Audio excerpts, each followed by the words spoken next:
Call the meeting to order. First, I'd like to introduce Dr. Brown, who is Chief of Staff to President Miles, who will give us a introduction to this wonderful facility. And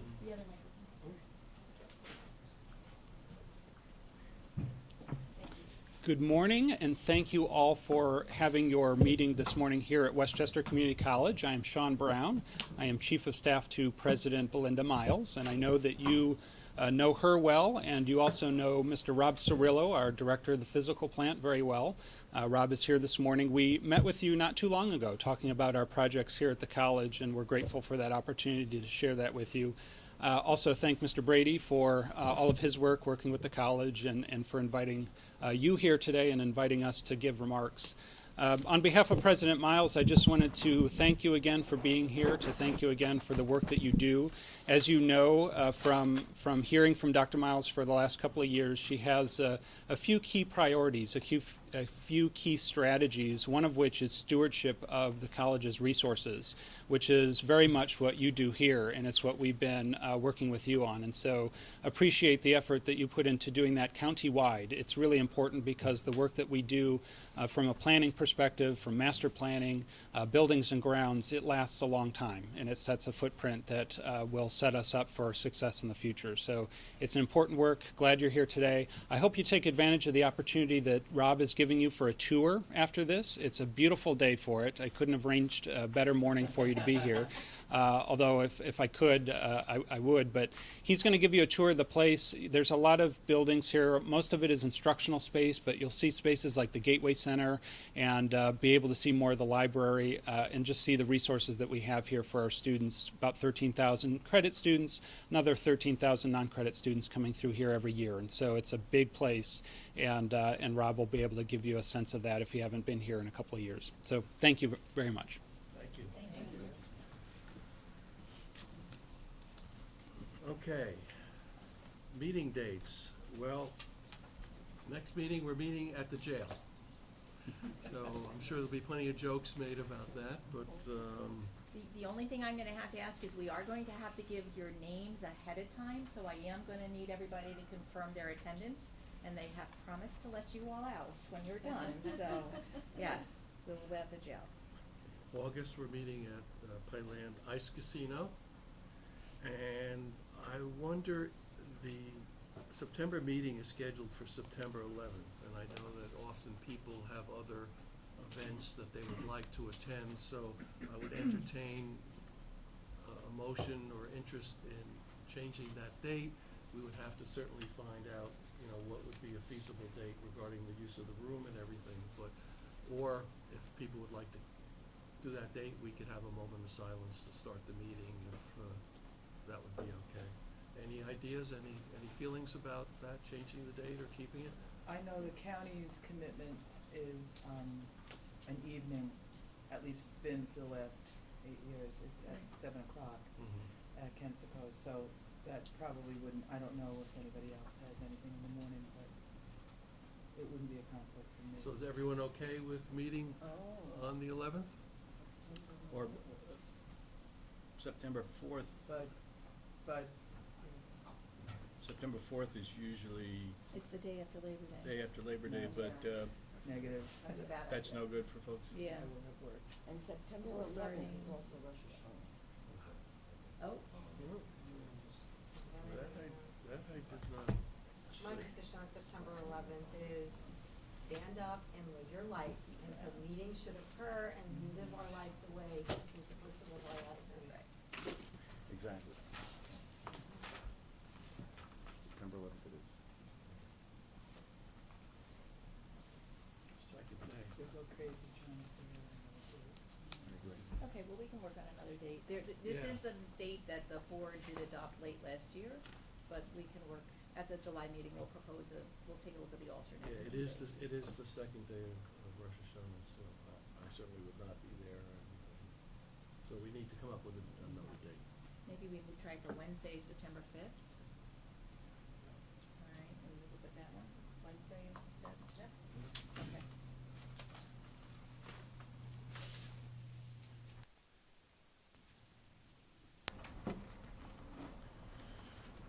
Okay, Did we just make a motion to move it to September 5th? Is that what we're doing? Not yet, we have to just Thursday confirm. would be Okay. Yeah, at the July meeting, we'll have information for you to be able to let you know what your options are, Okay. okay? okay, Are we meeting that day? What? Do we have a location for that? day? No, Oh, that's okay, so because of the it's all change, up in the right, air. exactly. That's good. Because of yeah, the change in date, we've got to arrange it. we've got time to. Okay, have people looked at the minutes? Anyone have any changes or amendments to the minutes? Can I have a motion to approve the minutes of the May 1st meeting? I'll move. I'll second. All in favor? Aye. Opposed? Okay, the minutes are approved. I don't have anything in particular, other than there is currently a proposal to amend the seeker regulations, which would include that any building eligible for the state register would require a type 1 action or a more thorough environmental review. And not just, right now, anything that's on the National Register or State Register requires that kind of review, but not buildings that are eligible. So this would include buildings eligible for the National Register, which I personally would like to see. I've come across it in my hometown in Portchester, where several properties that are eligible on the state, for the state register, are having changes made to them without a review. And so I just wanted to let people know and let the staff know that when they come across any project that comes before us that has, be aware, it has not been adopted. Who knows if it's going to be adopted? Seeker is a very political process, but I think we should be aware of that. Would you like to? Yes, I have two things. First off, I would like to introduce our summer interns. We have Ashley Halloran and Matt Britton, who are both planning students in college, so they're joining us for the summer. They just started yesterday, so welcome aboard. The room's so big I had to bring them closer. We're way down. So, good morning, Brandon. And then the only other thing is Thursday evening is going to be the annual WUMPS dinner, the Westchester Municipal Planning Federation. It's their annual awards dinner, so they're going to be recognizing kind of the best planning efforts that have happened in the last year in all the different municipalities. There are a couple seats still available. I know I've heard from a couple of you that you can join us and a couple of you who can't, so if anybody else is free to join us, if you could let me know. It's this Thursday, exactly, day after tomorrow. It'll be at Whitby Castle in Rye. So if anybody's available to join, just let me know at the end of the meeting so I can get you on the reservation. And that's it. Okay, we have now the referrals. I have just one question on the matriarch proposal in Pelham. There was the discussion that they had not indicated whether there was any affordable housing in that development, proposed development. I was wondering if staff knows whether in fact there are any affordable units in that development. Matriarch, you call them? I don't believe so.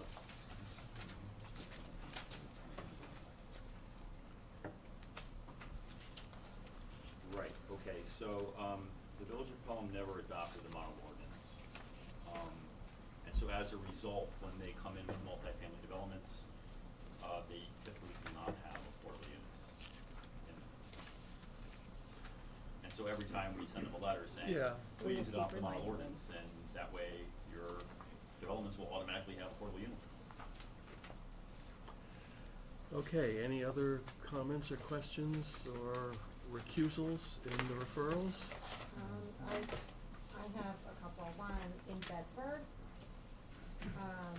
there's a proposal for a zoning text amendment specific to, electronic nicotine regulation, where they're indicating that those particular business establishments will be limited to only a particular area. They want to regulate retailers to a certain area in Bedford where they can set up their shops as opposed to, I don't know, can you do that? Can you say a certain business is only allowed to be in a certain location and you know, what's the reason behind it?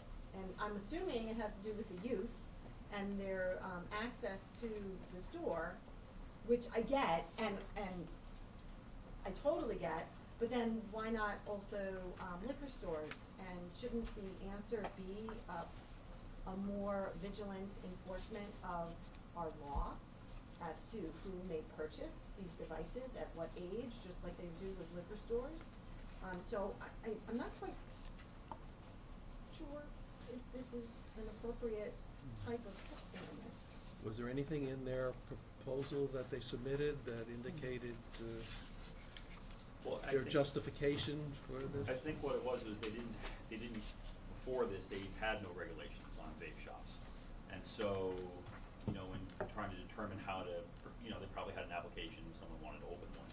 So they had to draft, you know, a zoning ordinance to allow it. So I guess they decided on that district as the one that they would allow it as a permitted use.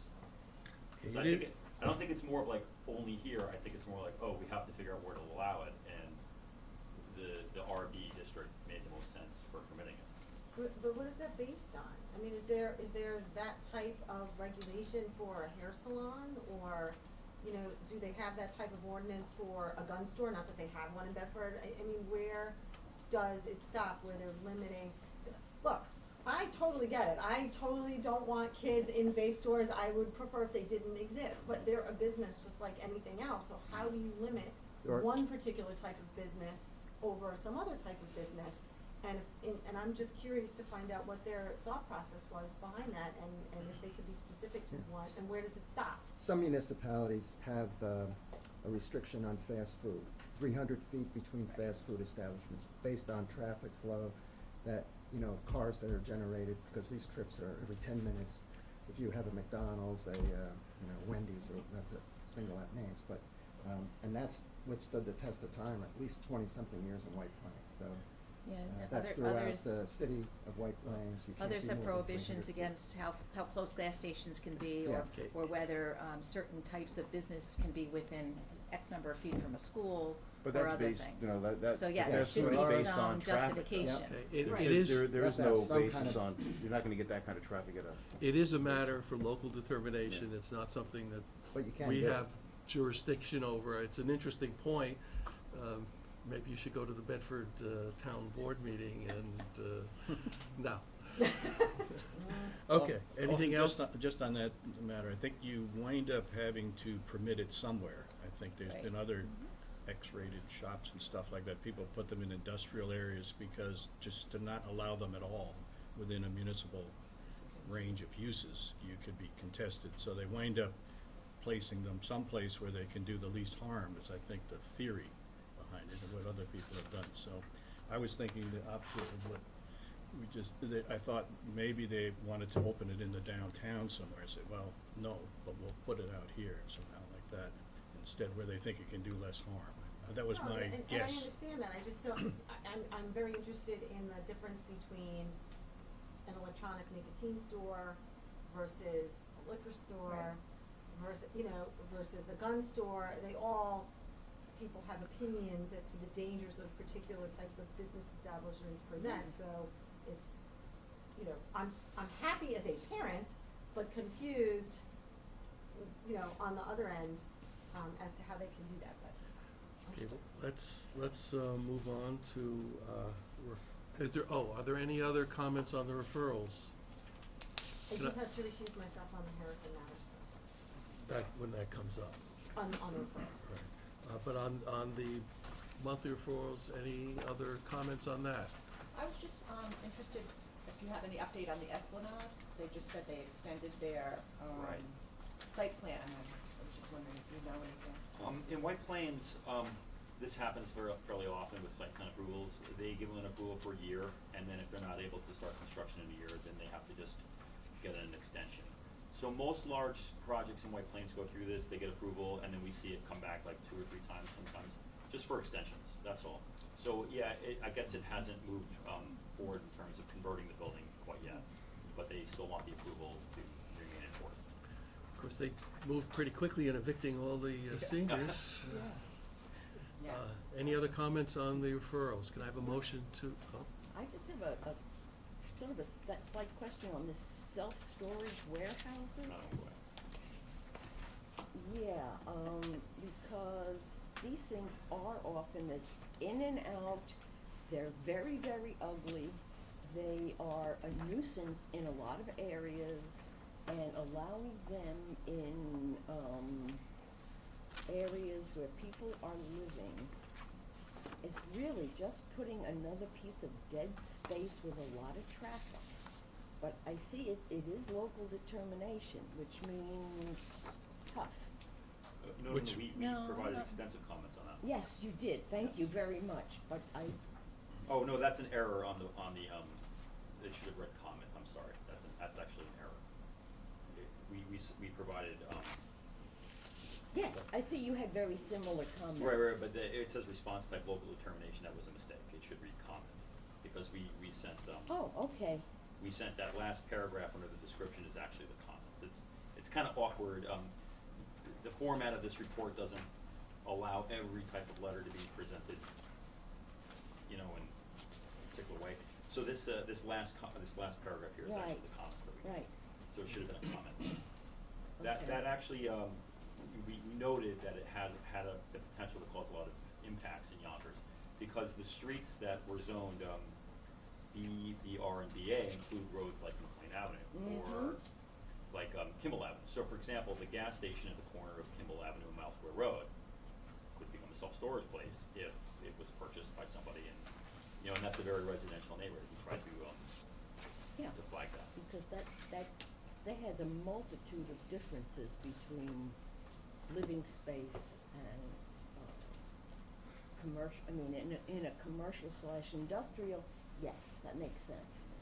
But where people live in apartment houses, kids are running around the street and hiding in the warehouse.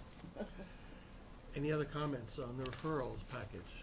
Can I have a motion to approve it? So moved. Have a second? Second. All in favor? Opposed? Okay, our first referral of interest is 52 North Broadway Development, zoning amendment, site plan, and special permits, draft environmental impact statement. I would just like to announce that I share office space with a consultant who has worked on this proposal for the residents. And I did not work on this, I have no financial interest in this, but I'm gonna turn over the leading of the discussion to our esteemed vice chair. I have no connection with it at all, and I don't have an office, so. So we'll let Lucas. Okay. So this is a referral that we received from the City of White Plains. It's for 52 North Broadway, which is also known as the Good Counsel property. It's a package of approvals that they are seeking. A zoning text, it's a petition for a zoning text and map amendment. There's subdivision and site plan approvals also involved, and it's the draft environmental impact statement that we are reviewing at this point. So just to give you just a little description about where it is. If you're familiar with Pace Law School, the Good Counsel property is immediately to the south of Pace, along North Broadway. So if you have ever driven into Pace Law School, you'll know that you drive into this main part here through the Good Counsel site, and then you drive in here to get to the parking for Pace Law School. Here's what it would look like kind of from the street. It's kind of an oblique picture, but here's North Broadway. Here's the entrance that you go in. This is Pace Law School over here. There's a nice wrought iron fence that goes along the front of the property here. And there's this lawn that is probably the most notable feature of the site from the street. So the lawn is here behind this fence. So the site is 16.09 acres. It was formerly owned by the Sisters of the Divine Compassion and used for religious and educational purposes. It was used that way until 2015 when they sold the site to the applicant. And it was zoned, it's still zoned RM 1.5, so it has a development potential of 467 dwelling units and or 560,000 square feet of non-residential uses. And it shares cross easements for vehicular access with Pace Law School. Like so, as I just said before, you drive through one site to get to the other. So the first thing that the applicant is doing is they're petitioning the city to create a new PRD, Planned Residential Development District. The new zoning district is an attempt to balance multiple concerns. One is to maintain the existing allowable density on the site. It's currently zoned RM 1.5, so they want to keep that allowable density. But there's also a desire to preserve that front lawn and the campus-like environment that's associated with the site. Those main characteristics of the site, it's intended to try to keep that as much as possible. There is going to be a continuation of religious uses on the site. I'll get to that in a little bit. Also, the zoning is intended to allow for assisted living facilities, which are not currently permitted in this manner in the city of White Plains. And the zoning changes would allow an increase of building height. Part of the trade-off with keeping the lawn open and the campus-like feel is that to also maintain that same density, you would have to build higher. And so this zoning aims to balance both of that. So getting into the building height, here's a map of, I can't see from where I'm standing. Oh, you're not gonna be able to see this at all. Okay, so these are different colored bands. Okay, so there's nothing here. Okay, then this is an orange band. And Lucas, turn your laptop around, 'cause that would you think they can see it? Yeah. I don't wanna the plugs are gonna come out of this thing. Oh, All right. alright. All right, so this is orange and it says 50, and this is green and it says 80, and then this is blue and it says 140. And then those bands are also down here. And basically the idea is that the further away you are from a street, the higher you can build. So the street is here, nothing, the lawn stays as it is, and you get higher and higher and higher. And then these streets are down here also, so it's the same thing over here. This you can see. Okay, great.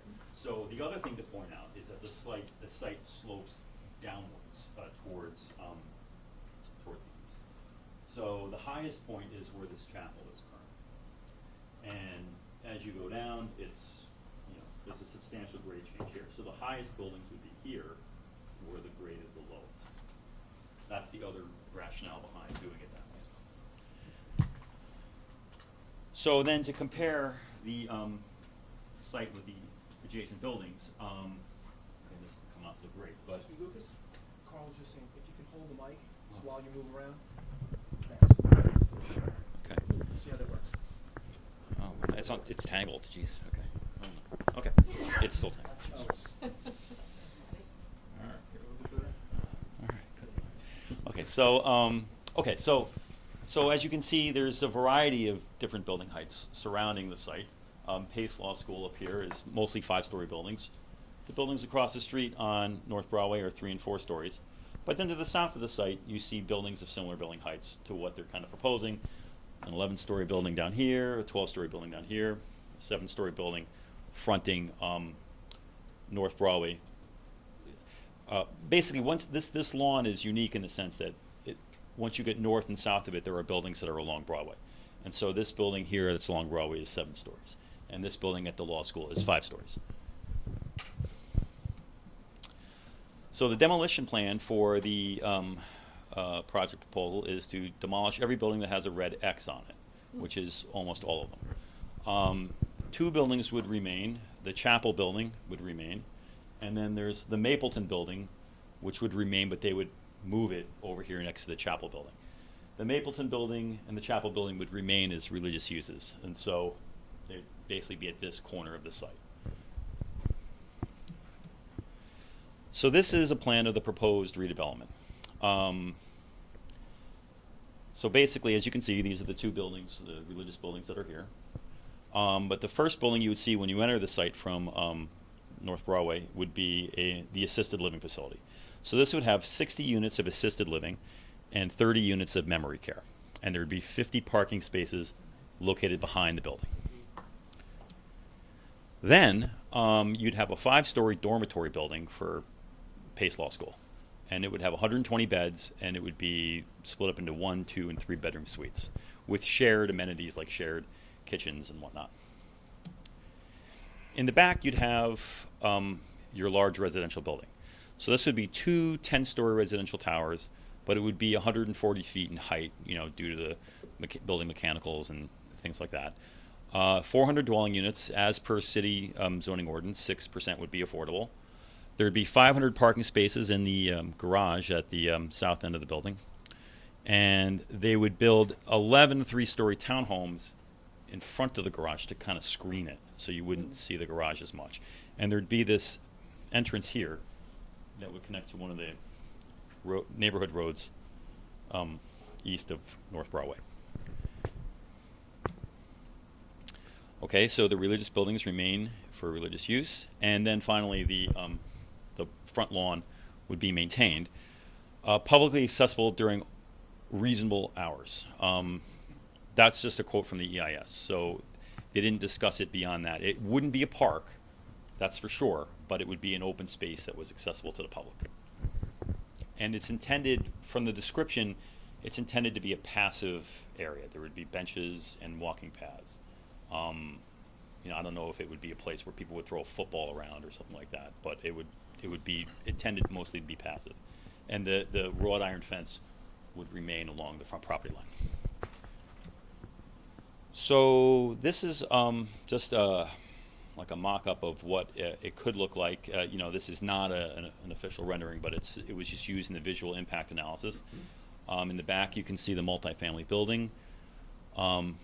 This is the preferred alternative that was presented in the EIS. As you can see in this building, it's kind of a unique building because it has a bridge.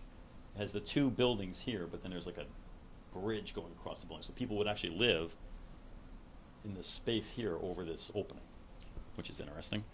Then the assisted living building is over there. And this is the view from 287. So actually this is the view from Kensico Avenue. Yeah, it's not 287. 287 is even lower.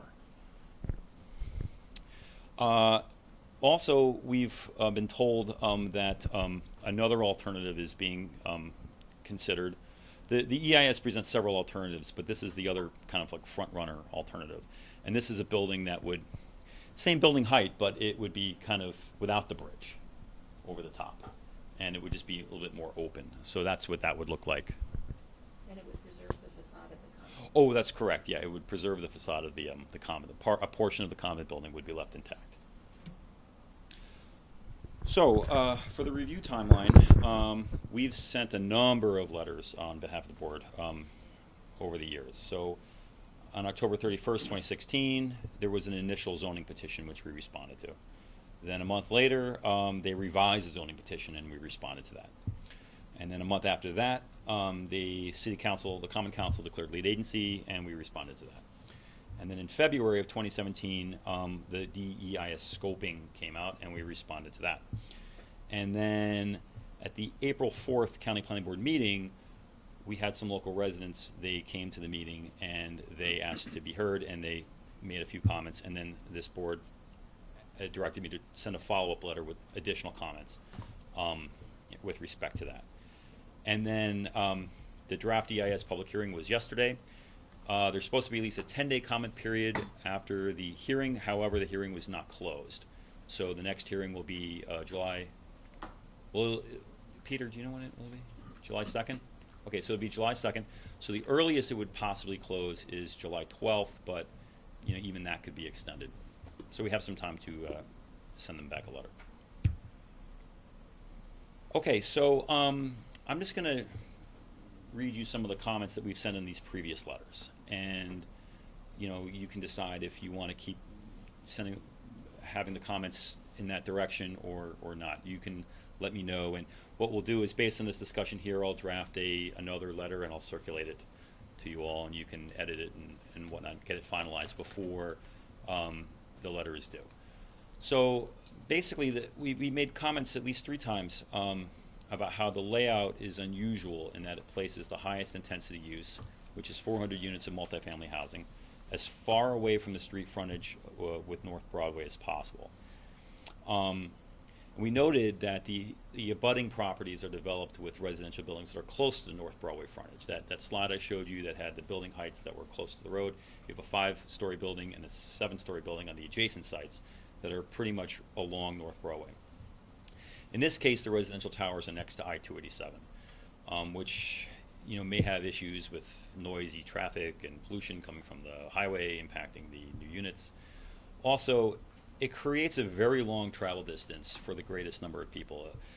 The most dense use on the site is the furthest away. So anybody living in that building, if the building were closer to the front, they could conceivably walk to a business in downtown White Plains. In this case, it's kind of a toss-up, like, would they walk or would they drive, to a nearby business, because you'd have to go all the way through the site.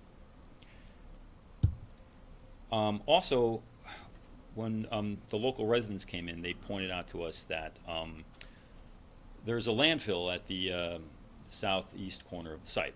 The landfill was not identified in the scoping document. However, when we sent the letter about it, it appeared in the final scope. And now it's in the draft EIS. It's a chapter in the draft EIS that discusses this landfill. There is hazardous materials in the landfill. It's regulated by DEC.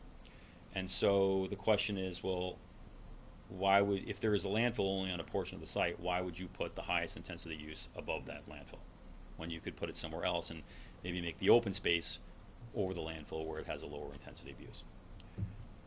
So 3 previous letters asked for an alternative development concept to be considered with the residential buildings located on the western portion of the site, closer to North Broadway, and then maybe open space somewhere else, perhaps above the landfill.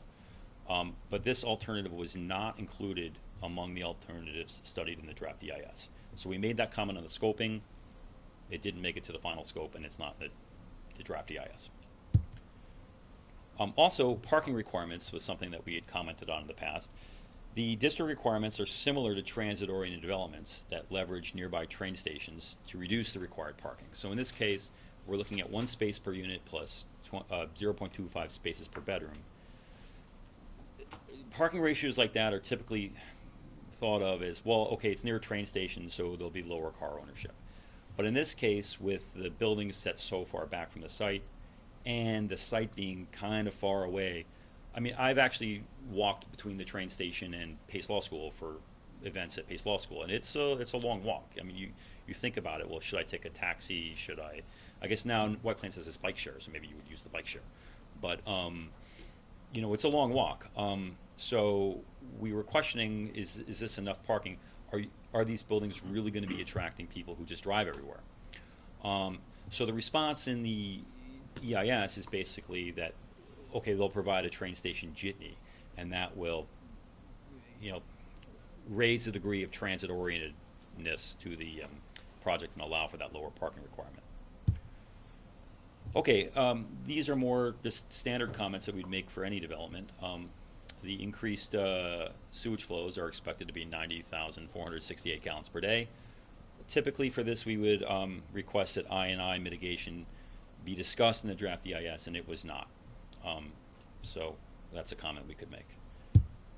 For recycling, the applicant right now is not sure if solid waste and recycling would be handled by the city or by a private carter. That would be worked out via a solid waste management plan at the time of site plan review. But we would also recommend that, since the assisted living facility will most likely have a kitchen operation, that they look into food composting, because especially if they're going to maintain this front lawn, food composting would reduce the food waste from the waste stream, and it would provide a resource for keeping the landscaping intact. Where are they gonna compost their food? We just want them to look at it in the EIS, like have a discussion. I mean, we asked for that in the scope. It wasn't provided in the EIS. So if it's not workable, it's not workable, but someone should at least look into it. That's how we've been directed to write this in the past. For sustainability, we note that green roofing will be used in some areas, like above the parking structures, and which is good. And then bike lanes are going to be provided throughout the development, which is a great idea, since the roads are basically being constructed from scratch in a lot of cases. It would make sense to construct them as complete streets with bike lanes and sidewalks. And also, well, at the time I wrote this, I didn't realize that White Plains was about ready to have a bike sharing program. But now we have this bike sharing program that literally popped up between when I wrote this presentation last week and today. So it might make sense to discuss, you know, where bikes could be stored on the site plan to accommodate the bike sharing. And that's it for the presentation. If you'd like to ask questions or make comments, and let me know. What I'll do is based on your discussion here, I'll draft a letter, and then I'll circulate it to you for your review. Any issues made or comments made on a lot of traffic increase coming down on the road Right. coming into White Plains, which is now. Right. There is a traffic analysis, but because this is a county road, our Public Works and Transportation Department gets an opportunity to review it. And so we're basically awaiting comments from the traffic engineer at this point. But you know, they can look through those numbers and provide those comments on those issues.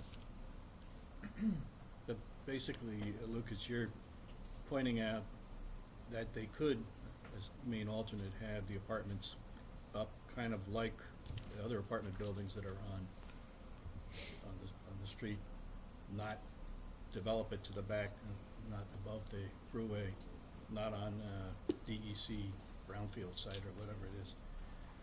That, and then the other side of it is that preserving the open space from the street is an attractive amenity. That's the balance. That's the key issue in terms of actual the site plan layout. And I don't know, I kind of like keeping the lawn in the front and putting the apartment buildings to the back, but who would want to be in an apartment building overlooking the 287? So there's kind of it's not an easy call as to which way we go. The other thing, couple other quick questions. We didn't have the Pace building, the dormitory. There's not going to be a subdivision to attach that to the. Yeah, subdivision is one of the approvals. Yes. Okay. And then the other thing, I think the demolition. Can you go back to that? I mean, what's the characteristics of the buildings that are being demolished? What are they? There's no historic.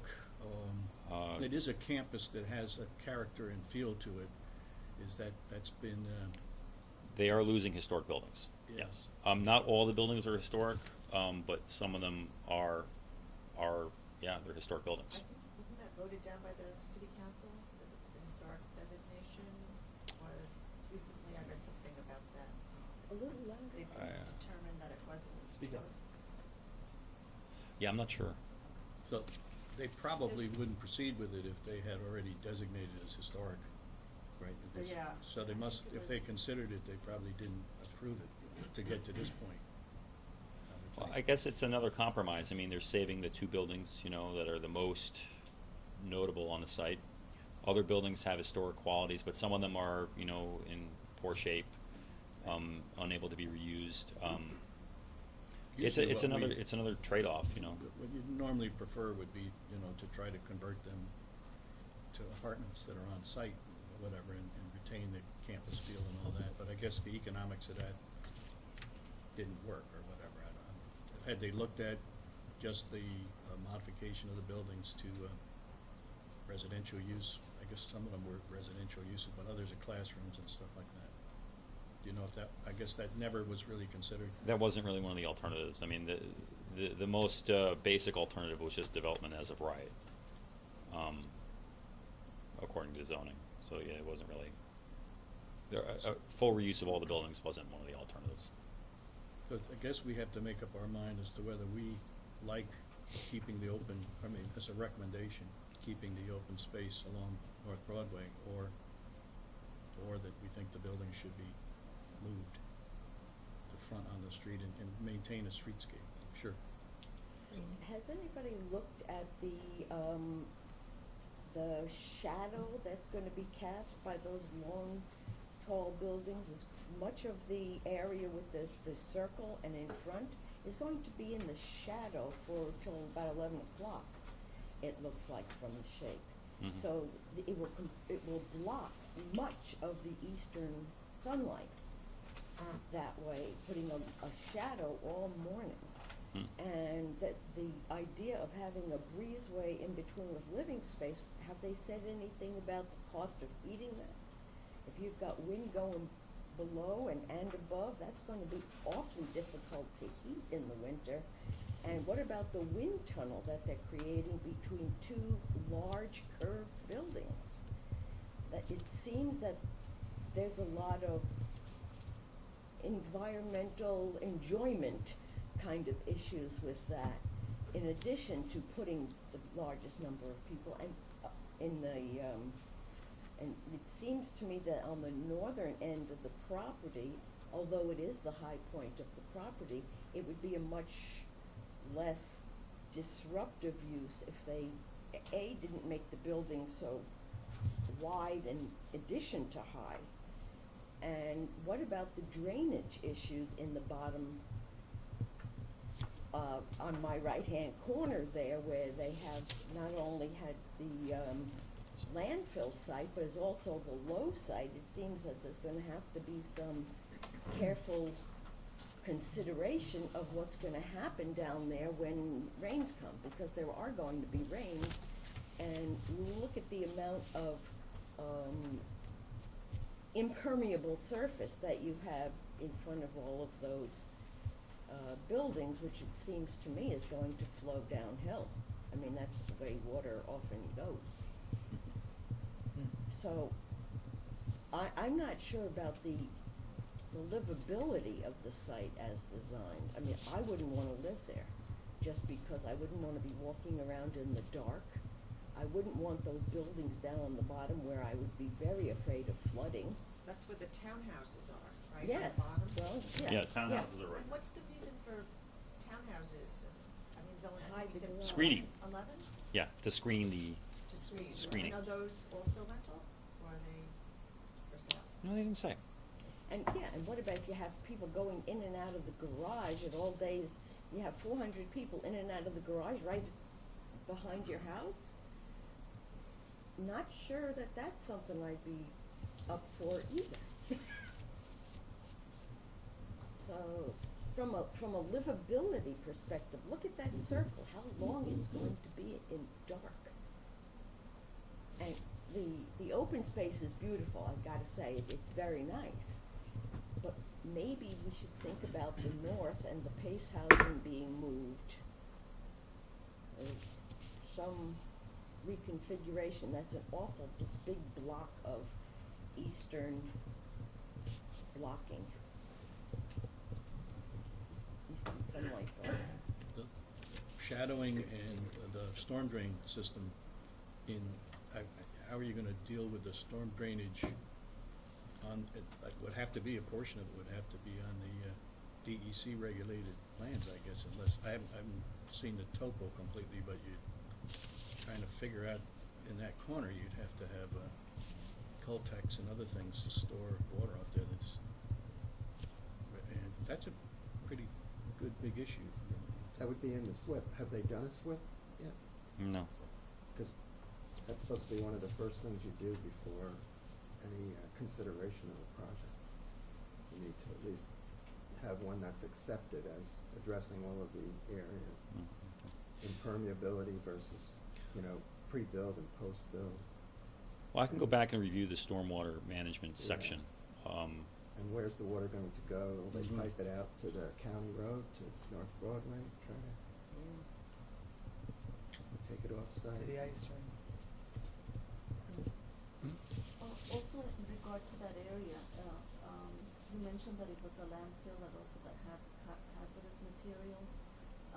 So what about safety, and what kind of report, or who independently is doing, a study to make sure that there's not gonna be, future problems with the amount of building that's gonna be there, and are there any health concerns, for people living there? Right, the DEIS does talk about that, about how there'd have to be monitoring of the site. It would have to be constructed in a certain way, it had to be capped a certain way, and then there'd have to be ongoing monitoring of that to ensure that. Do we know how long ago it was a landfill? It was the DEIS references things like 2005, 2006. Oh, so you could have some decomposition still going on there. Is there venting? I mean, it's mostly that it was contaminated with things like asphalt and building, construction, demolition stuff, not organic garbage that would be picked up from people's houses. So it's more of that type of a landfill. It was initially dumped there to create a level surface for a ball field. That was the idea, to flatten it out for athletic fields.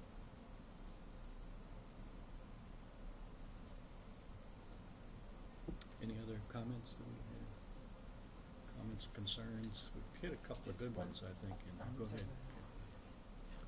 I was just gonna say, regardless of where the living space is put, it's kind of an austere looking building.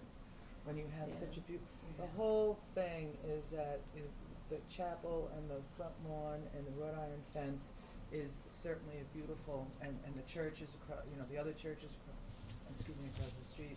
That whole area is still softer as compared to everything that Capelli built and everything else that's in White Plains. But as I said, regardless of where you put that other building, it's kind of severe looking. It looks more like it should be on, the Platinum Mile or 287. It doesn't go together. Yeah. It it's I much don't more just think like doesn't so. go together, and it's really sad to lose those historic buildings, even though they're preserving two of them. It just doesn't highlight the remaining chapel in any way, it doesn't blend well.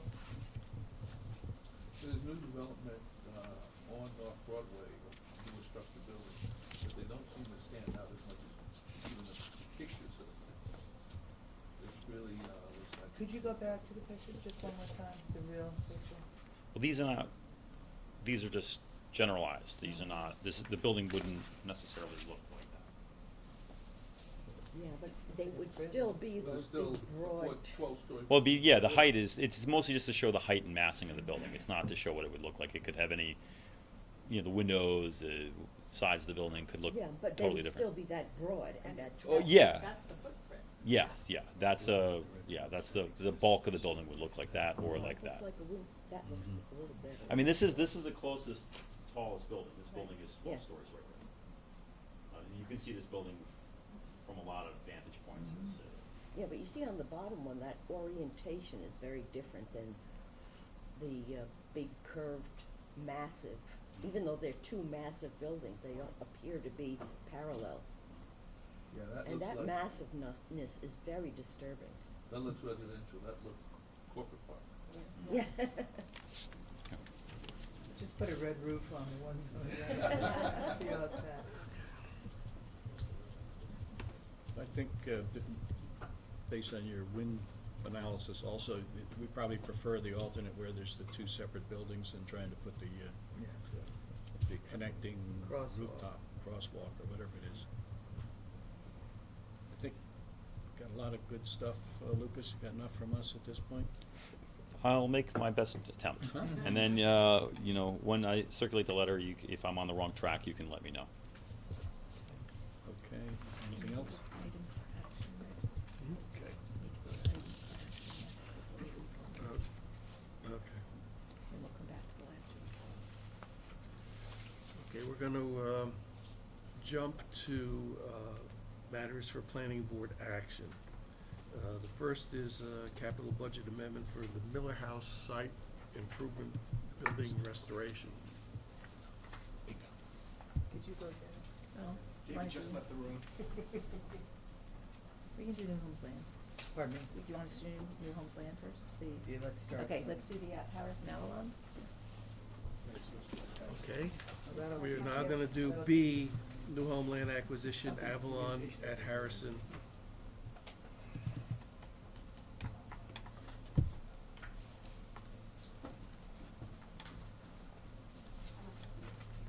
Just as another advice, I worked with an attempt to get the 10% affordable housing on this, which was not successful.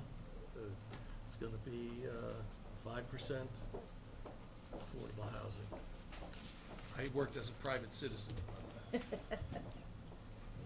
Good morning. I'm Kim Holland, and I'm here to discuss Avalon at Speak up a Harrison. little louder, please. I'm sorry. Avalon at Harrison is a mixed income, mixed use development at the Harrison train station. Let's see. I have two graphics. I'm sorry. Okay. So, there are 4 lots that will be redeveloped that will provide housing, commercial space, parking, and there will be 143 rental apartments in 3 buildings, of which 139 will be market rate units and 7 will be affordable rental apartments. So that's 7 affordable rental apartments for households that earn up to 60% of the area median income for 50 years. Sorry.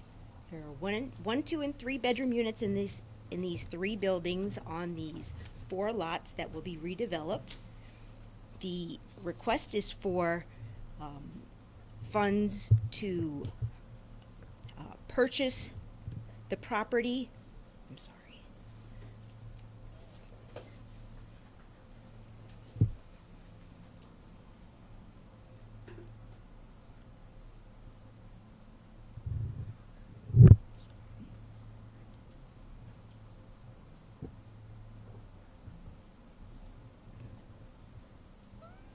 I'm sorry.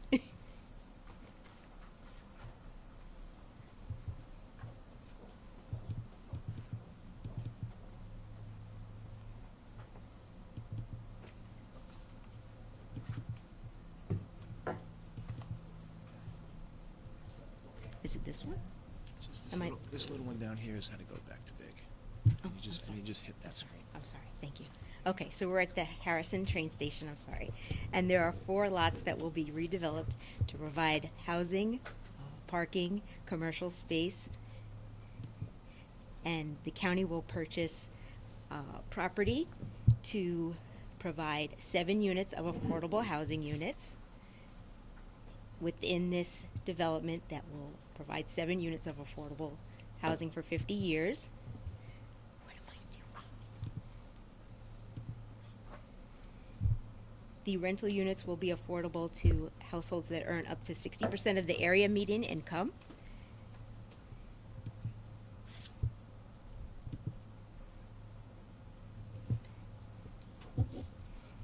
And with the county funds of $1 million will be $142,000 per unit subsidy to make these units affordable for 50 years.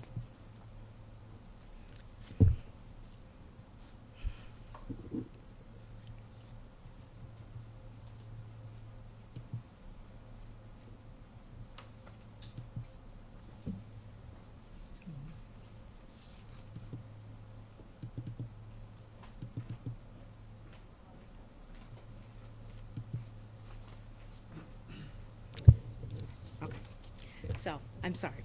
There are 4 lots at the Harrison train station that are 3.7 acres of space that will be redeveloped for housing. I'm sorry, I'm repeating myself.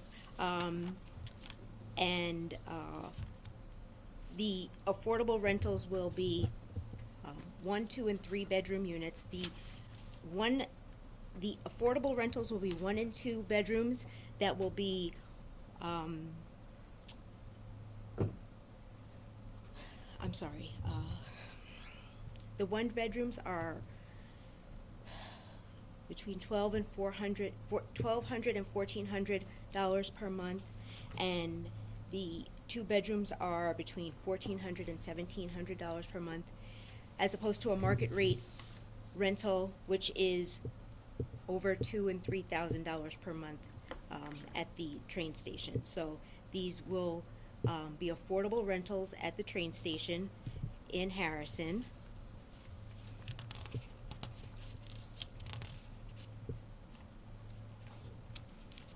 The request is for New Homes Land Acquisition Funds to support the development of these 7 affordable rental units in the town of Harrison.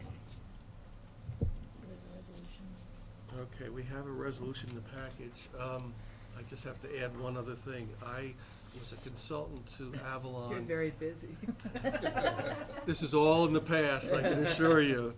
I was a consultant to Avalon on their development that was built in town of Greenberg, but I am not now a consultant to Avalon. I have no financial interest, so I have gotten a ruling that I do not need to recuse myself on this since I'm not working with Harrison.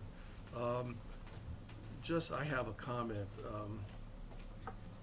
This was the first Harrison affordable development ever approved after many years of struggle. Yes.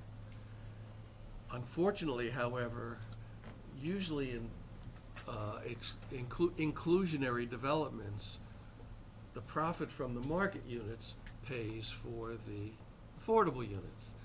In this case, Harrison held out and insisted that the county come up with cash to subsidize the affordable units, which they are doing through the New Home Land Acquisition Program. It's not something that's unique to Harrison. It's been done in many communities.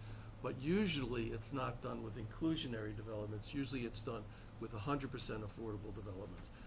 So Harrison is getting a real break on this. However, subsequently, the town of Harrison, in approval of the Toll Brothers development, have a 10% set aside with no county funds involved. So maybe this was a starter to get them going in the right direction. I would have preferred not to have to use the county money for this particular development, but that's the way it goes, and it's a development I think will be useful. I have a question as to where people are going to park for the railroad station while this is under construction. I don't know if they've come up with any kind of a plan, but that's certainly going to be some confusion in downtown Harrison while this construction is ongoing. Yeah, I also have a couple of questions. Looks like there will be no 3-bedroom affordable units, and it's being referred to as a mixed income, and with rents of over $2,000 to $3,000 a month, how is it mixed? I mean, you're talking about people earning $100,000 or more. Well, it's mixed with the affordable. Right, so you'll have 7 lower income families. Not lower income, moderate income. Well, lower than everybody else. Correct. Yeah, so you'll have 7 families, and are all these units going to be together, or are they going to be spread throughout the development? They will be spread throughout the development. Most zoning ordinances require that the units not be distinguishable, not be concentrated in one Yeah, they don't have to be location. distinguishable to be co-located. There'd probably be the least desirable units in the building. Well, of course. Do they even have to be in the building? Because I know there are Yes. some. Yes. where- Oh, yes, they have to They be are. in the building. In this, No. well, no, in some places There are they some don't, places but where in they this don't. particular. Oh, they could be in a separate building. Yeah, in They this could be case, in a we're actually different site all- buying in a this different part of land. town. We'll put a deed I'm just saying, I restriction think on that's- this land yes, that's what we requiring the wanna units. do. to be Right, Because the county has some control over that since Right. they will be coming up with $1 million. Any other questions? So the only mixed about the income is these 7 families. Exactly. Yeah, it's very, I'm gonna vote in favor of it, but I don't like it. I don't like it at all. I mean, Avalon, just again, having seen their developments throughout Westchester County, they build very nice developments. They're pretty good. And very successful developments. It's in Bronxville, it's in Greenberg, it's in Somers, it's Newer Mamaroneck. White Plains. Yeah, Yeah, White White Plains. So, I mean, they are a major developer and they do good work. I think we all would have preferred to see a 10% set aside, paid for out of the market side of that's not what we have in front of us. We have in front of us a recommendation on this particular development. May I have a motion to? Okay, can I just ask one more thing? They will have, these 7 lone families will have access to the entire building's amenities and all, just checking. Yes. We mentioned that when we were talking about the Lacombe place in New Rochelle The also, Counts, yeah. that they would have access to all of the facilities, although there was an issue of where the parking would be. Yep. So, as you bring it up, is there a question about where the parking is? You know, there's actually parking adjacent to this building as part of the train station redevelopment there. So there's a huge parking lot that, yeah. with the. But they're saying a staging area Yeah. for buildings Yeah, is gonna take that. The staging but- is gonna be a big issue. So the residents will have access to the parking in the parking lot. Once that's done. Once So it's done. there's no parking built into this project? Yes. Yes, This is the- there You is. can't, Yeah. this is the Yeah. new, The underlay. the new design During. approach is that you build parking structures and you hide it by the Yeah. by the apartment building, so you can't see, but behind those buildings are major parking structures that will serve this particular site. And those 7 units will have access to those parking structures? Yes. Well, they sometimes, you have to pay for the privilege of parking. Yes. The price of that adds on to things so that Right, but they will have access to it. they can, if they can afford the other money for that. Is the parking going to be included in the rent, or is the I parking don't know going that to we've be actually extra? had that conversation with the Yeah. developers at this point, so. Because usually again, it is a extra. transit-oriented development, so people who may want to live here may not need to have a car. So we haven't had that conversation with the developer about whether they are actually providing. When we're providing the infrastructure funds to construct the parking, then they have to provide the parking at no cost to the residents. But in this case, we're not doing that. But Yeah, I we was are- just looking at the 2 miles to school issue. Mhm. Is there a bus, or, I mean, 2 miles is too far to walk to school. Oh, sure. Um, I don't know if Harrison has Can- buses, yeah. Can you put that in a condition for the new home funds, that the parking be provided within as part of the rent? Is that something that is feasible? We can start the conversation. We haven't had that conversation with them. But you can see that they're hoping not to have children in the affordable. Well, it's not just the affordable, that's all these transit-oriented developments. I mean, as I say, in Portchester, they built the building 100 units, there were 2 kids. It's a cash cow for the school district. The school district loves these buildings. And, there are plenty other opportunities for housing with children. Theoretically, the Toll Brothers. Anyway, any other questions on this? I'll Ken? move the resolution we've got here. Okay, we It's got have, site plan approval already, right? I think I saw that. Yeah, so I'll move it. can I have a second? Yes, say yes. second. All in favor? Aye. Aye. Opposed? Okay, that passes, but hopefully we will work with them on providing free parking for the affordable units as the least we can get for them, if possible. Okay, you wanna go to Miller House? Okay. Good morning, everyone. Dave Demolition, Director of Park Facilities. Talking to the microphone. Use the microphone, please. I'll just stand over here. And you can forward, And? back and forward, just. Got it. give it a Arrows. Hello, everyone. Director of Park Facilities, Westchester County Parks. We're coming to you today to review and comment and hopefully approve a amendment to the Parks Capital Program to increase the amount of the funding for the restoration of the Miller House. And actually, it's to accept a gift from the state of New York for $250,000 to increase the total project cost. The gift is to provide funding to build a small classroom building on the site. I didn't put a soundtrack to this Sorry. one. And actually, my commissioner asked me to come in 18th century clothes, but I declined to do that. Make Um, candles. I The do that site- so I don't have to listen to it. The site, if you're not familiar with it, is on Virginia Road in North White Plains. This is what it looked like back in just early days of prior to the county acquisition. It's a farmhouse. It was for many years known as the Washington's headquarters. Now it's Miller House Park. This is what it looks like today. We've had some leaks. The program started, was included in the capital program in the early turn of the century. And in 2010, the Board of Legislators actually added and approved funding for the restoration of the building. The project wasn't acted on, and until very recently, last year, we hired an architect to complete the restoration. And in that discussion, we thought it would be prudent to have a separate classroom building, but didn't have the funds to do that. So the state came up and offered, and also the legislature put in an additional $700,000. So the total project cost is $2 million. 1.3 has already been approved. So this is the site. You come in from the parking lot side on this side. There will be some site improvements. This is the main house, the original house.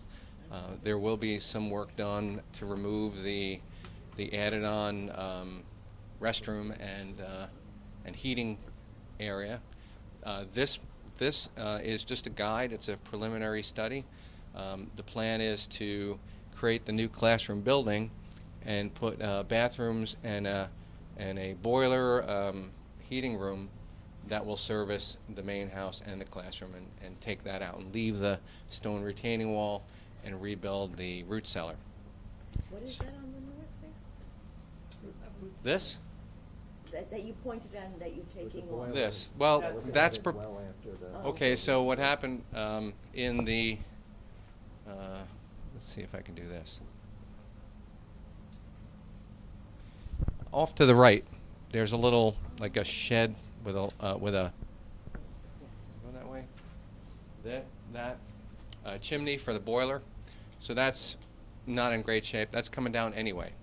So what the architect originally proposed was to build a new, smaller structure with an overhead breezeway. We're going to probably delete that and put that function in the new classroom building. Makes it a little cleaner, a little easier, and a lot more efficient. So we're coming to you for a capital budget amendment for the $250,000 to accept the state grant to build a classroom building. Are there any questions on this? I'm confused. You say it's 2 million and you have 1.3. Add another 700. And then there's another 700,000 From the state legislature. for, Okay. no, for 700 Yeah, from the board.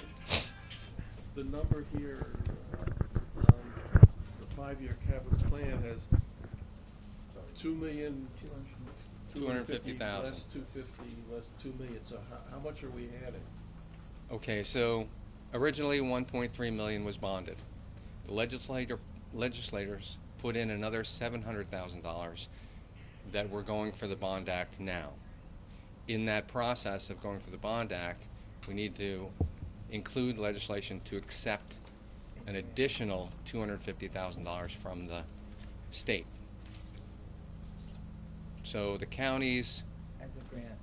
bond is $2 million total, and with an additional $250,000 non-county share gift from the state. Okay, the 700,000 is the new county bond? Correct. And that's included in that existing $2 million appropriation. They haven't probably bonded this They yet. haven't bonded the Yeah. 700, yes. But they did bond the 1.3. Yes. That's correct. Bonded. A And while that's ago. the funding we're using for the Yeah, design right let's now.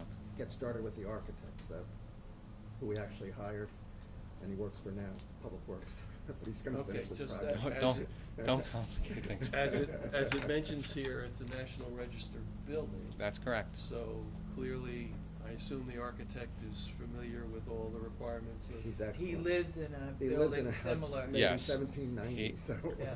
He is. He's very familiar.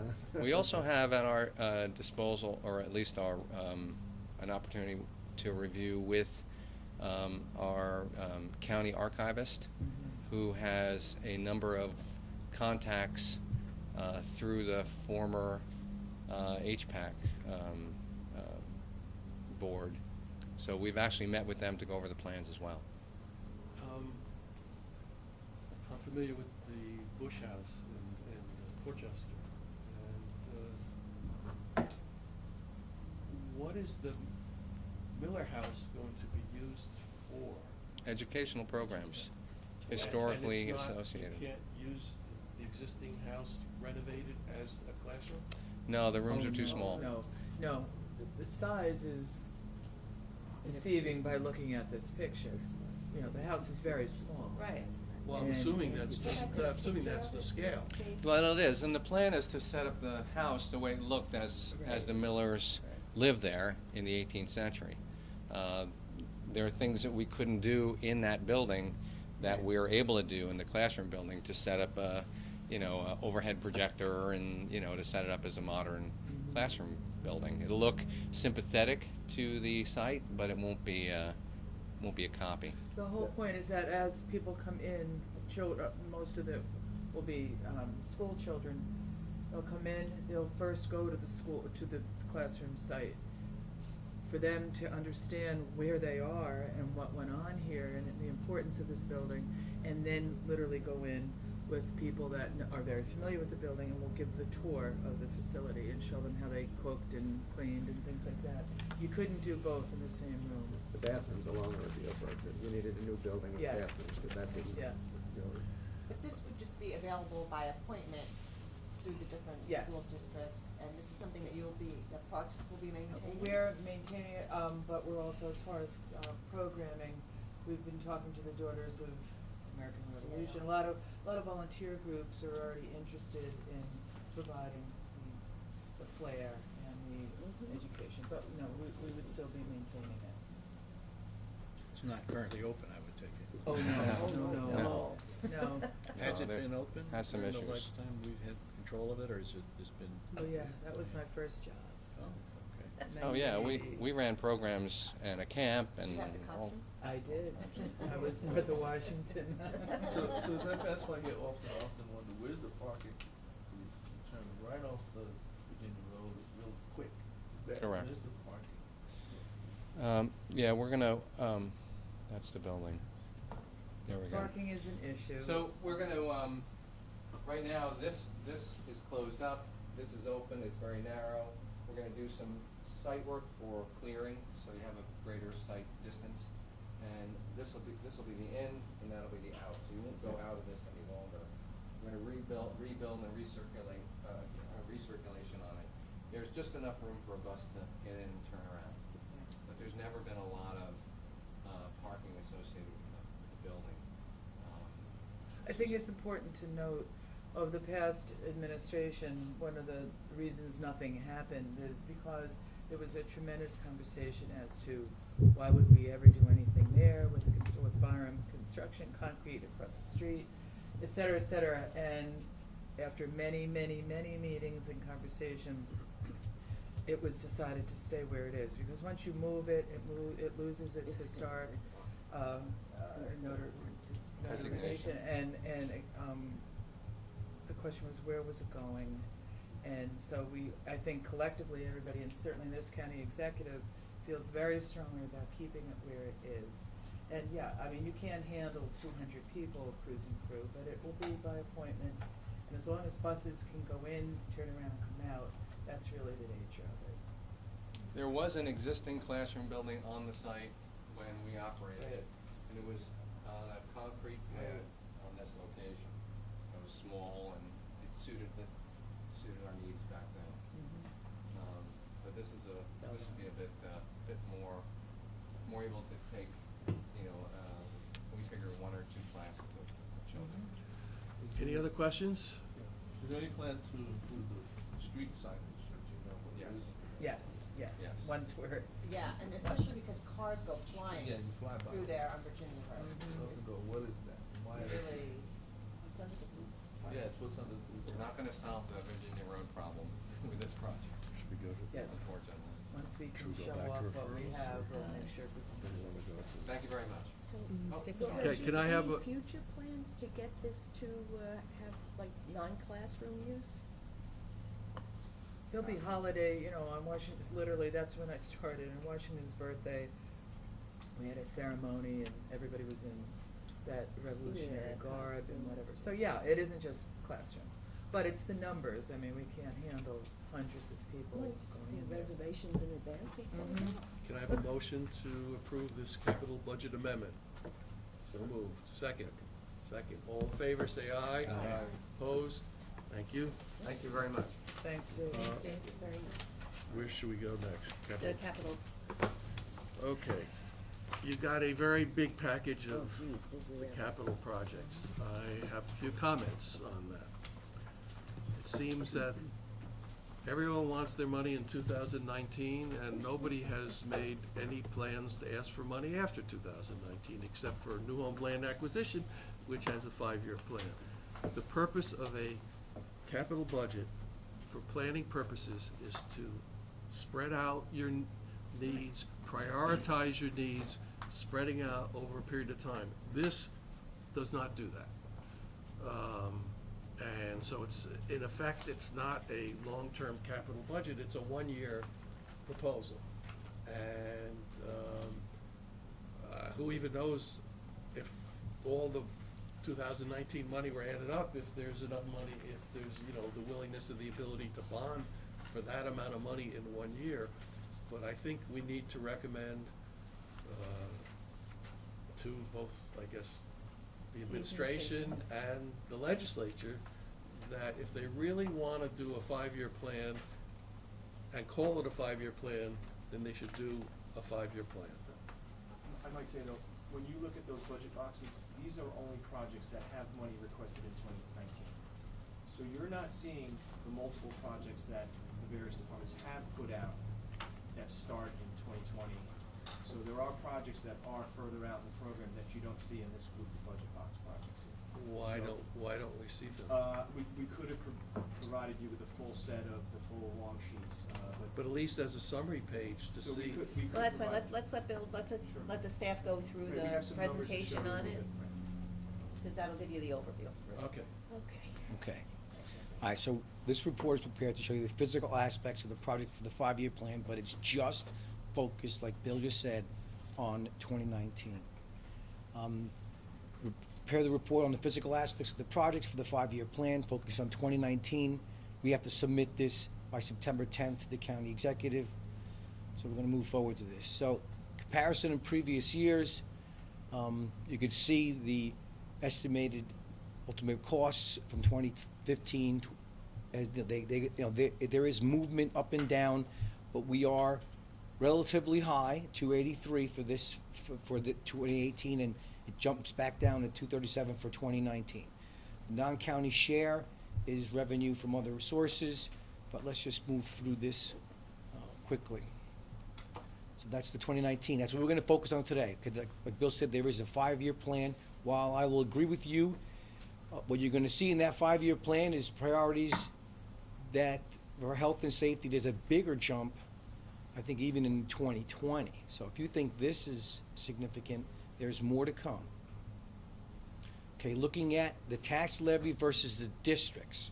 Districts being the sewer refuse, the sewer, and the water. So there's a big, the districts, which is, that's the sewer, they have another source of revenue, so they're about $100 million, and there's another 132 that'll actually hit the tax levy. So that's what he's showing right there. The tax levy is 132. Districts are what really needs, talk about health and safety, these are programs that there's other federal requirements that we have to do upgrades to this. Now, there will be other discussions, so we're making this presentation to the planning board. In the month of June, the Capital Projects Committee meets with the individual departments, and they will be lectured. We will beat them up, and we say what needs to be done and what can be deferred. And each department will defend their requests. There will be some modifications before this ultimately will go to the Board of Legislators at the County Executive's Office first. So, But this board is to review and make comments, and you can ask questions. I think we will see it later on. We're gonna give you guys a deadline, and then we're gonna come back to you. Bill, was it, I think it's in July, correct? Can I Let's just keep- go back? Towards the end of June. Why does the total not equal the district's plus the tax levy? Well, I'm just showing you, no, if you add the 104 to the 129, that equals the total amount of 239, You 454. have the 104 to the 132. Yeah, but, You gotta add the non-county share. The non-county doesn't add up to 225, All right, well, I'll look at that. Okay. Sorry. So addressing, most of what we're seeing here is why is this big number, okay? A lot of this, the previous administration, for whatever reason, many projects were deferred, okay? So we have cost escalation, and the significant portion of the 2019 requests is because there's additional funding for existing projects. Okay? There are over about 100 capital projects totaling $2.37 million. About half of those projects are existing projects that need more money due to cost escalations, further deterioration, and I'm going to be a little critic myself. I feel that we never spend enough time scoping out and estimating these projects. We base costs for projects. Oh, hey, what did it cost last year, Tony, to do the road? Well, every road is different. Some of the drainage need more improvements, but it's the capital, in my opinion, I've been exposed to this just a little bit now towards the end here, there's plenty of room and opportunities to improve this process. So my opinion is they never scope it enough because there's never enough time. They never do a good enough estimate. So you put in like these placeholders, and then we figure out what it's going to cost. So about $70 million is just adding to existing projects. So the next steps for this board is to review what we've given you, get questions and edits to the staff by June 26th. Then in July, we'll be back before you to have further discussions, and I think at that time we'll be, some of the commissioners or staff to the big ticket items will be here to defend themselves, and then we'll be making the planning board reports transmittal, to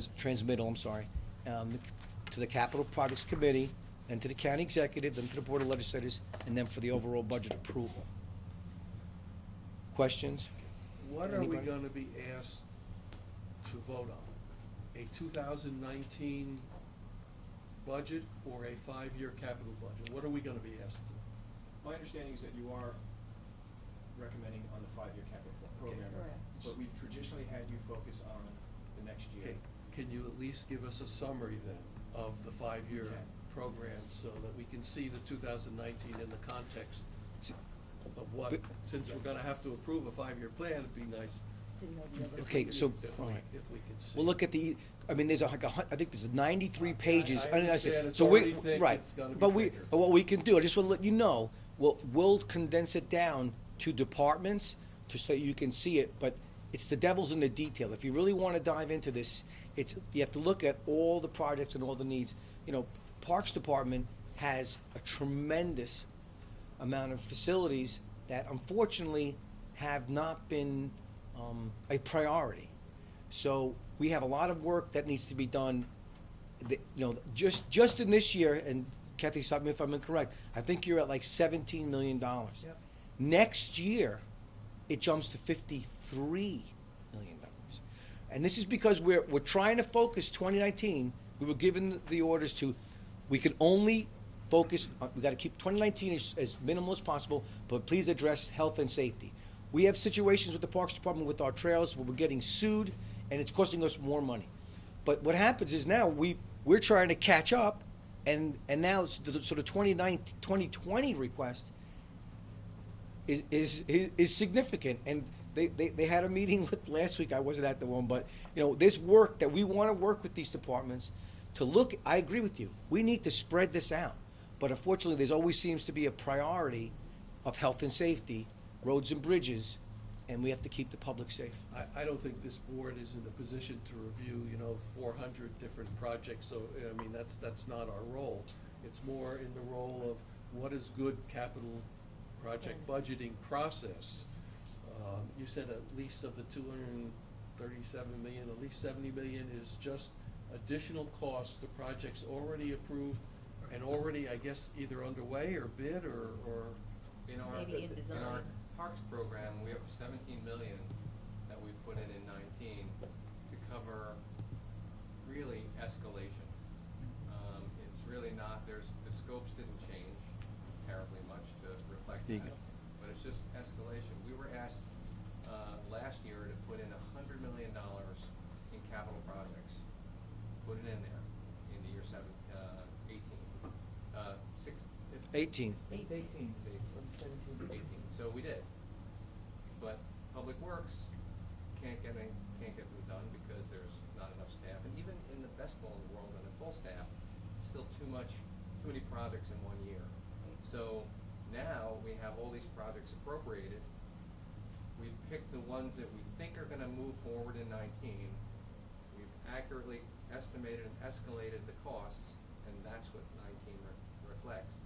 Then some new projects we put in 20, and we need to sit down now and go over and spread out the 20, 21, 22. So there is A 5-year plan. a 5-year plan when we submit it next year. I mean, look at the Miller House. That was originally 1.3 about a year and a half ago. It's now gonna be almost 2.3, 2.25. well, it changed completely. Absolutely. No, There's it didn't dou- change. No, it didn't change. Oh, No, no, the but one, there's the double original design 1.3 work, included double the classroom. construction. We have a $250,000 grant for that. Yeah. No, No, we're but talking about the county dollars. I'm just saying how easy it is for it to change. Yeah, no, 'Cause I a year and a half understand, ago, it was that- at I understand that this 1.3. can happen. 2008. Just, I wanna be clear as to what you're asking us to do, and so what advice that we can give. And again, your board and our staff, we're also relied upon to look at the planning, the physical planning aspects of the project. Other eyes are on the overall budget, how the budget's gonna proceed, how that gets pushed and pulled.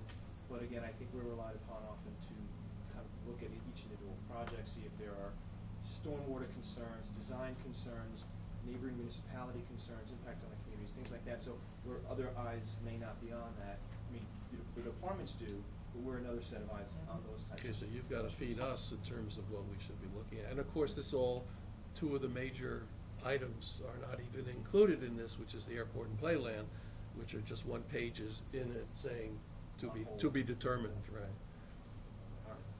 Yeah, I had an overall comment on it too. I think, I've seen this for the last few years, I think, even Westchester Community College's budget too, seems to be really maintenance of existing facilities, kind of repair, some modernization, but really, and so it's sort of a static situation. One thing it gives us is a really good view of how many facilities we have to maintain, how many things the county owns and is responsible for maintaining. And so that part of capital budgeting, I think, can be figured out. I mean, with some cost estimating and stuff, you're gonna have a useful life on all kinds of stuff, and you can plug those things into the 5-year. What's troublesome to me is that, looking into the future, there are needs that the county has that we're not assessing, which might involve new construction of new facilities. That part of it, I know, that really seems to have been on hold for a chunk of time, and just trying to survive and maintain what we have seems to be a real burden. So it's hard to look at what new facilities there might be, but I think the capital budget can look into the future and say, we're going to need to do these things. So we have the new Tappan Zee Bridge, the new capacity on the rail. There was talk about high-speed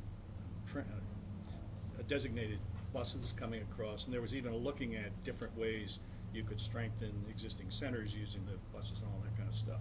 Some of those things that there's got to be a policy decision made up top that they want to go forward with a major investment in these things.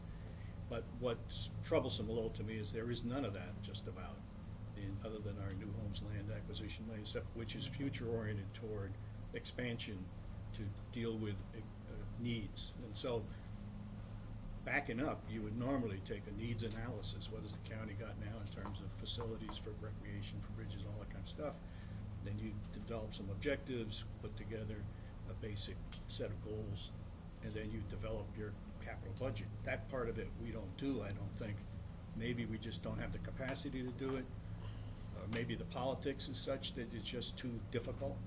But in any event, that window into the future that says to make Westchester the great county it is, needs that kind of creative thinking and looking out ahead, and we haven't been doing that. You know, what I think this budget, and it's just my opinion, we are reactive, not proactive, but we're just trying to keep Westchester great still. We're just trying to, we have so much that we're trying to maintain. That's really what we're trying to do. And unfortunately, when you delay maintenance, it further deteriorates, and then it's gonna cost you more money. But there are some, we are upgrading in all these projects. It's not just replacement in kind. It's bringing things up to current standards. It is more energy efficient use in some of the buildings. It's improving the stormwater. So where possible and wherever feasible, we are enhancing. We're not just, replacing in kind.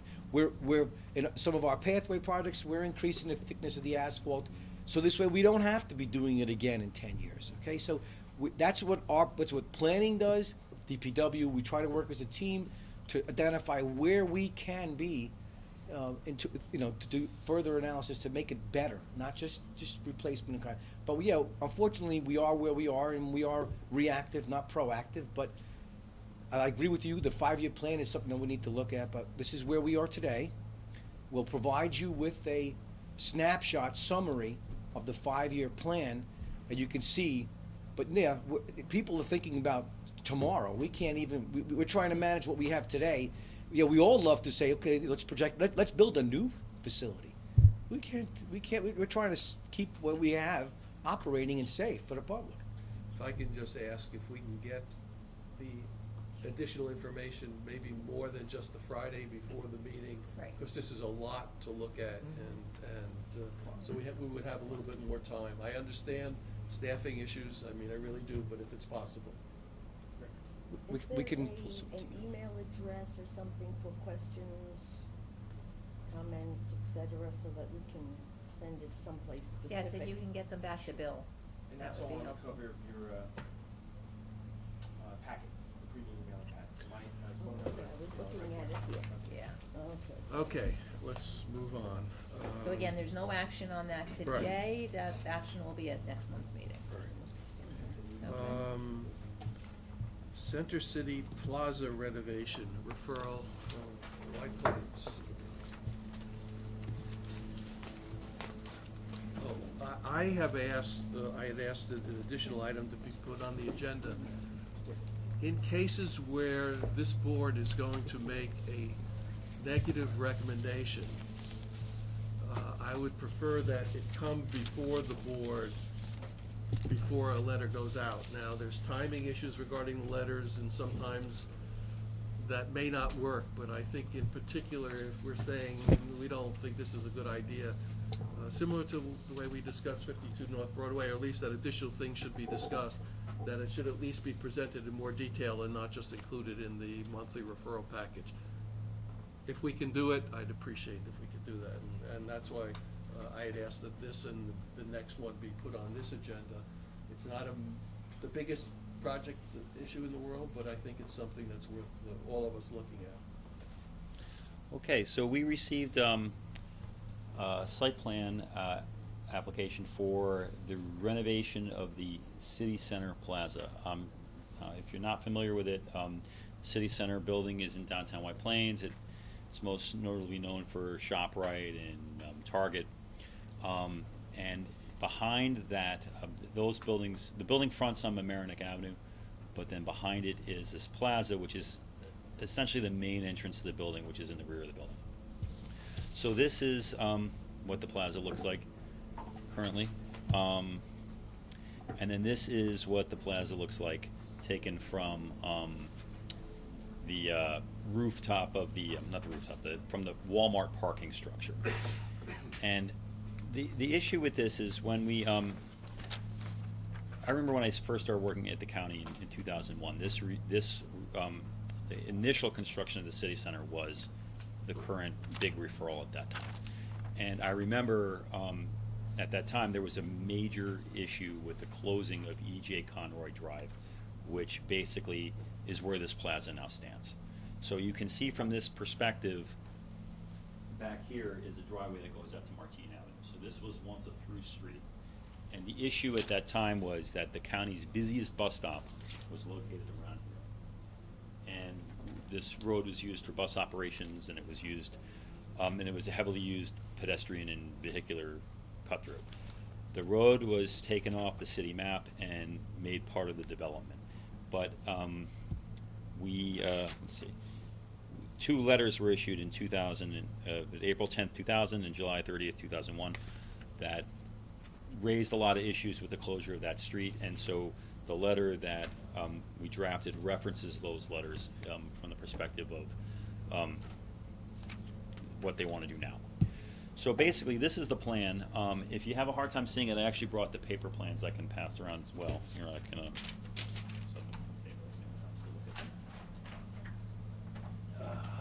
But basically, they're changing the plan around. As you can see right now, it's just a like a circular fountain, but you can walk through it in different directions. The idea for the future is to remove that fountain and instead put a seating area in the center of the plaza, which is, basically it kind of serves the same purpose as the fountain that's there in terms of people sitting on the edges of the fountain, throughout the day. But the main concern that we had was that they want to erect a stage in between these two planters that are here. So you can see in this picture there are these 2 planters. A stage would be constructed across this distance. So this is a rendering of what it might look like. This is, and then behind the stage would be a vehicular drop-off area for taxis and whatnot. So you can't really see it that well here, but this is the drop-off. Behind it is the stage, and behind it is a seating area. And then in addition, there's a restaurant that currently exists here. They would expand the seating area out into the plaza and section it off with a guardrail, the railing. And then they would create a new restaurant space here, and again, partition it off with a railing. Another restaurant concession with a railing. And then over here would be a doggy valet with a little grass area for dogs to, I guess, do their business or something. I don't know. But it would be right here. So the concern that, fortunately we have a number of landscape architects on our staff, and I was able to show them the plans. Almost everyone in our office is familiar with this plaza because I walk through this personally every single day at lunchtime. So we all really know this plaza, and we had a lot of people looking at the plans. And the main concern is that right now, the plaza kind of, sort of maintains the openness that once existed when this was a street. You can walk through without an issue. The future plan would really inhibit your ability to walk through. You would have to either walk through this space here or through this space here, but keeping in mind that this is the doggy valet. And so anybody walking through here, you're pushing a stroller with a young child, the dog freaked the child out, that kind of thing, would be an issue. What is a doggy valet? I have no idea. It's on the plans. I think because of those 2 buildings, they have about 600 units. There never was a thought about where the dog is gonna go do his business. And since you're in a downtown. For a doggy valet. Who maintains? Since you're in a downtown. Is it fenced off? No. You'd have to go This is to the the dog nearest valet here. park So area. if you want to go through the crosswalk to get to Five Guys, that weird back entrance to Five Guys where the dumpsters Yeah, are, they're trying to you got to address go through here. something This is like the this. dog valet. This is the grass area. Just before you get into the parking lot. Yeah, the cars come in like this. This is the valet kiosk where you check your dog or whatever, and then this is. No, that's where you pick up the plastic disposal bag that you're supposed to be scooping. I mean, I can tell you a lot of people walk their dogs inside the parking structure. I see it all the time. Like on rainy days, they just, they walk in there. So anyway, so that's basically the plan. So we were kind of concerned about that, particularly because the developer was given the street, 17 years ago. The street was given over to them. you know, at the time, we'd raised a number of issues about keeping that space open as a thoroughfare. We were giving up a lot. We were giving up a bus stop. We were giving up kind of a crucial connection here. And, you know, they kept it as a pedestrian pass-through space, but now there's a concern that this space is being, well, first there's a concern that there's just too many things going on in the space, given the size of the space. And then the second is that you're constricting the pedestrian flow through the, by making everyone walk around this stage. Also, keep in mind, this stage is going to have like this moat in front of it, like a water feature, which basically really stops you from going this direction. So, so that was the other concern. And also the fact that these concession areas are going to expand into the plaza. They never officially say that these seats, these tables, are open to anyone. They could, in theory, they could say to you, oh, you have to buy a sandwich from this guy to sit here.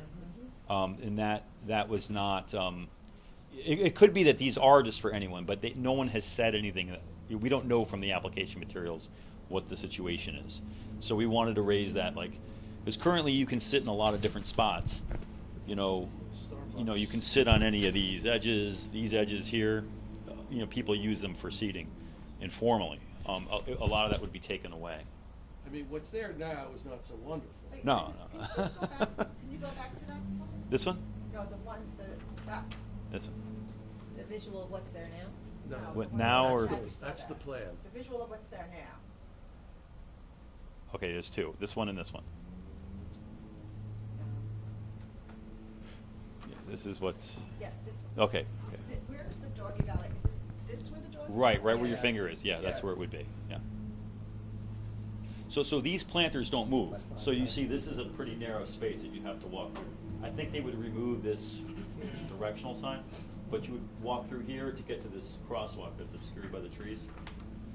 Because this is a continuation of the sidewalk. The sidewalk, when they remove the street, they put this ramp up here to the parking, and everybody's corralled through this narrow concrete, like, channel. And then you get to the crosswalk, and then you walk through. But also to get in the parking garage, you almost have to walk in the street unless you go through. Yeah. You know. Yeah, everybody walks through the street. Yeah, it's, Everybody does. yeah. It's not a good traffic flow.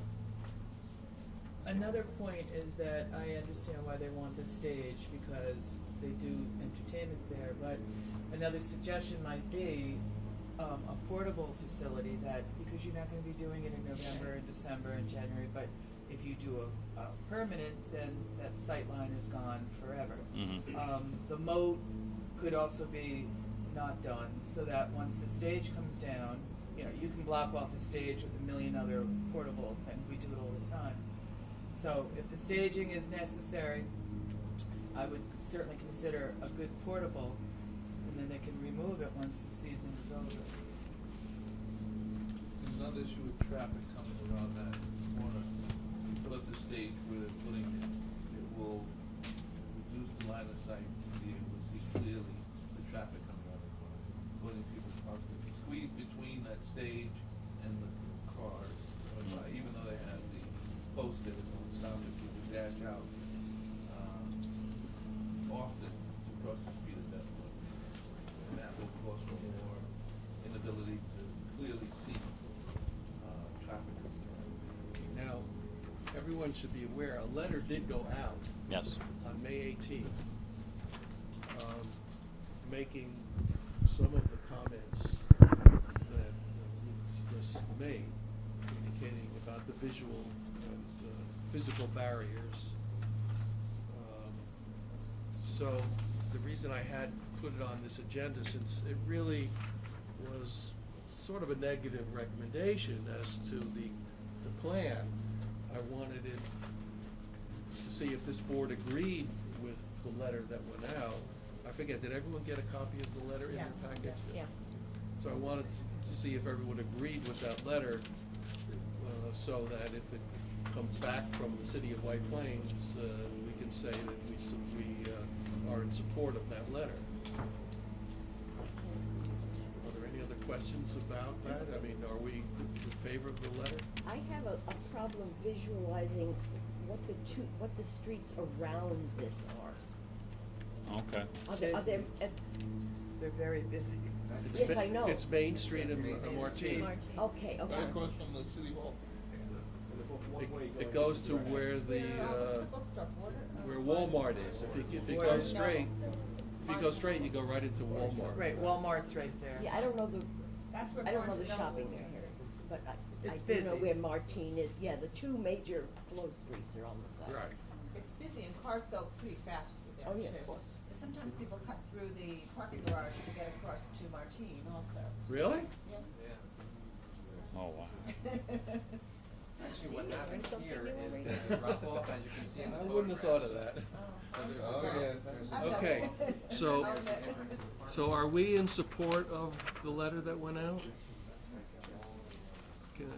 Yeah, So, I have to say, I'm particularly in support of the idea that this really is privatization of well, public that already space. happened, unfortunately. It's Yeah, just but that it's this is, now sort of open to the public. I am And the other- wondering how open to the public it will be when you have people who are essentially using it as their. well, again, the letter includes a It whole does. section on that, so. That's why I said I'm I think it covered it particularly pretty in well, but I support of wanted to that. get the sense of the board that we agreed with this letter. Yes. Yes. Okay. I'm sorry, you brought up the point. No concessionaire will be happy if you brown bag it and you're sitting at a nice table and you didn't buy it from them. That's right. Right. And we deal with that too. Right. I mean, also, Be telling them to get out. a lot of people buy lunch at Shop, right? And would they be, would it apply to them? Like you are technically Sure. buying food at the mall, but I don't know. But a lot of people do bring their own. White Plains has not a lot of space at lunch day for like the lunch. I can say this as like a lunchtime person in White Plains. Is you don't really have a lot of options Right. to go. So this place is appealing because it's shaded, and a lot of people walk over here at lunchtime. You see a lot of people sitting there, eating, smoking cigarettes. You also have to remember, you're Yeah. covered on three sides with tall buildings. It's Right. not like it's a wide open space, No. and by further congesting it. Okay, I think Okay. we agree with the letter. Lastly, I ask that this subdivision be put on the record for us to review, since it again had a somewhat of a negative recommendation. It's not a major project, but I thought at least we should review it, and just to advise you that Andrea has indicated that she would recuse herself since she does legal work for the town of Harrison. Okay, so this one was pretty much a minor subdivision. We don't normally review subdivisions like this because a subdivision, to be jurisdictional to the county planning board, must have a new road connecting into a state or a county road, or a new drainage line connecting into a county stream. But in this case, it would have a new road connecting into State Route 134, which is also Oh, I'm misplaced. sorry. Why did I think this was Harrison? This is Esslin, yeah. This is Zossany, yeah. I thought she said she had to recuse herself, but maybe not. Okay, I think sorry. she's talking about the Avalon project. The Avalon, yeah. Okay, so we'll put her down as recusing from the Avalon. I think she had to leave. Okay, I'm sorry, go Oh, ahead. so in this case, right now, it's currently a 2.15 acre lot. Right now, you can see these lines here. This green line here is a wetlands boundary, and then this yellow line here is a wetlands buffer boundary. And the house that currently exists on the site is right here. And the idea is to demolish that house and do a 3-lot subdivision with a new road. And the issue is that only one of the 3 houses would be constructed where the current house is, and the other 2 houses would be built in the wetland buffer, one of them coming right up to the edge of the wetland. So the nice thing about our department is we have people we have wetland specialists on our staff, and basically I just gave them the plans to review, and he came back with comments about, detailed comments about the wetland impacts, which I just put into the letter. The other 2 comments, number 2 and 3, are more or less, 2, 3, and 4 are like more or less standard comments we make with all residential developments. But the first set of comments was from our environmental division. That seems to be the main thing. I mean, basically, they shouldn't be putting buildings up in the buffer. Right. Flat out. That's ridiculous. Yeah. What's I the mean- zoning for the property? I don't have the file. It might be on the plans. It's not just the environmental impact, but it's who lives in the buffer, who lives in the wetland, and they actually then come and, you know, make use of your yard. Yeah. And some of the They- creepy crawly things that are, oh, yeah, I've seen issues where there's been development in wetland buffers where the snakes and other things are coming in, and then your ability to use your yard is very, very limited. So, and then people will start encroaching because, oh, it's just another 5 feet, I want put a couple bushes. But you see the border of that residence is right on the wetland line. So, their ability to use their own yard is really doesn't exist on that And side you of the can't even house. really cluster it, I don't think. You might be able to cluster two lots somehow. Even that doesn't look like a great idea. Well, you could build a couple of townhouses.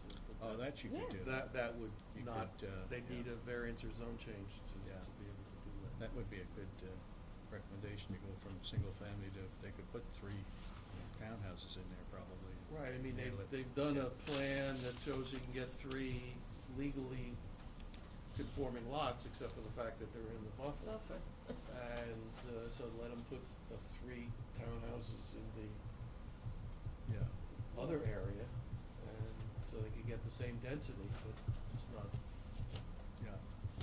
Yeah, it's not that long ago that we went through Sandy and Irene, and we have to stop allowing people to build in wetlands. We have to stop it. Yeah, this is pretty, do you know what the sense of the town is on this? I mean, this is pretty in-your-face kind of a Right. proposal. We don't have, the town doesn't have a planner, so we don't really, there's no one I can really communicate to. The planning board secretary just sends these things, I never speak to her. Some municipalities I have speaking relationships with the people, and some I don't. And Osling Town is one of the ones that it just pops up in the mail, and we send it back, and we never hear from them. Yeah, no, unless you put them on 12-foot stilts, you're I think, really asking you know, for a trouble. proposal to cluster 3 units out in the non-buffer area. As townhouses, though. As townhouses. Not as, Attached, yeah. yeah, Yeah, attached townhouses. and you could even give some kind of a right-of-way to use the wetlands for wetlands appropriate activity, like growing rice or something. Bamboo. Or Okay, bamboo, or, when well, yeah. When is this letter due? Oh, it was due a while ago. I mean, it's April 19th Oh, was the that's right, letter right. date, so. Oh, this Depends on did go what out land already. it Yeah. is. That's right. Yeah, What 'cause did the we kind say of again? is very We did You talk said about clustering. clustering the houses. Okay, again, so this is another one where I wanted to reaffirm the letter that already went out. It's interesting, most places have So legislation adopted about staying out of the wetlands About- buffer. right. Yeah, it's kind of common, isn't it? to- Oh, yeah, I mean, I believe that the town does have that. It's just that they were just applying for a permit to encroach. They were enjoying. Okay, I think we agree with the letter that went out. This has been a long meeting. I appreciate everyone's forbearance, and if there is any other business, does anyone have any other business? No, just that Rob Cirillo is ready to do a tour for you, and Thank you for we will waiting keep for it a long brief. meeting. All right? I'd like to take the tour. Norma, Yeah. just real quick. Okay, can I have a motion to adjourn? I'll move, second. Second. All in favor? Aye. Opposed? Thank you, everyone. Yes.